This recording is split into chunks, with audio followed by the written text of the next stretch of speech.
La famille, j'ai vu un compte ivoirien qui republiait les photos de celui-là. Au fait, le moment où il faisait les vidéos pour menacer nos pays, quand il menace le Burkina Faso, lui il est content, il télécharge la vidéo, il republie dans son compte pour propager ses vidéos.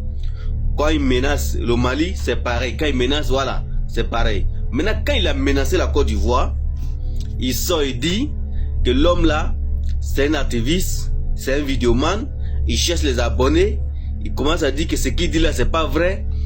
Voilà. Et pourtant, hier, ces mêmes vidéos, c'est lui qui les soutenait. Je tiens à vous dire, les terroristes qui nous attaquent aujourd'hui là, il y a trois façons de terroristes qui nous attaquent. Voilà. Il y a les islamistes, là, ceux qui font le djihad là. Il y a les flas, et puis il y a la politique terroriste qui nous attaque aujourd'hui.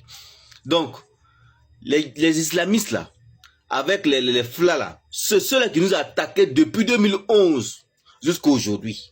Ce sont ceux-là qui nous attaquaient depuis le temps des politiciens qui étaient au pouvoir, ceux-là qui nous attaquaient. Mais la politique terroriste qui nous attaque aujourd'hui là, c'est depuis l'arrivée des trois chefs d'État là, que la politique terroriste nous attaque. En fait, les terroristes qui Alassane Ouattara, Patrice Talon, et puis Emmanuel Macron, et puis voilà, le président des petits pays, et les autres là, ont mis en place là. Ce sont ceux-là qui se sont mis ensemble pour aller attaquer le Mali le 25 là.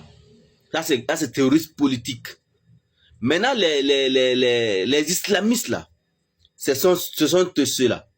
Et quand ils vous disent qu'ils vont vous attaquer là, ça veut dire qu'ils ont déjà infiltré votre pays déjà. Votre pays est déjà infiltré. Ça veut dire que la Côte d'Ivoire est déjà infiltrée. Donc quand ils vous disent qu'ils vont vous attaquer là, ce sont ceux-là qui ont attaqué Djibo. Et c'est pas ça en 2023, en 2024 là, qui ont attaqué Djibo. On tire. En fait, c'est lui qui est devant toi là, tu le tues.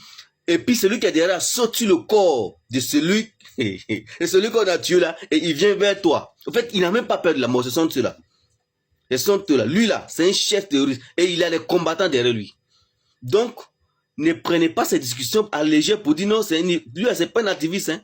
Il a les combattants. Même si aujourd'hui, il est fragilisé parce que voilà, les chefs d'État de l'AUS ne blaguent même pas avec eux un peu.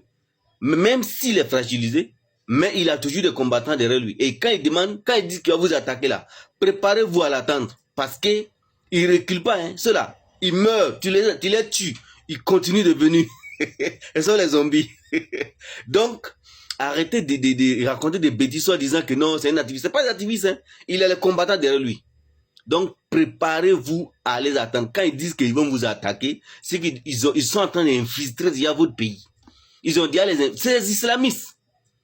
C'est les gens de religieux. Donc, ils vont infiltrer votre pays. Et quand ils vont commencer à vous attaquer là, vous-même vous allez comprendre. Au lieu de préparer pour les attendre, vous êtes là, vous êtes en train de raconter des bêtises que non, c'est un activiste, c'est un chef terroriste. Et lui là, à un moment donné, il était en Mauritanie. Actuellement, il ne sait pas si, parce qu'il fait les navettes Mauritanie, Algérie, voilà. Et en Côte d'Ivoire aussi. Donc, s'il a tourné la balle a tourné du camp, qu'il demande qu'il va vous attaquer, en tout cas, ce qui est sûr que préparez-vous, parce que quand, où, quel moment qu'il va commencer, on ne sait pas, mais ça va arriver.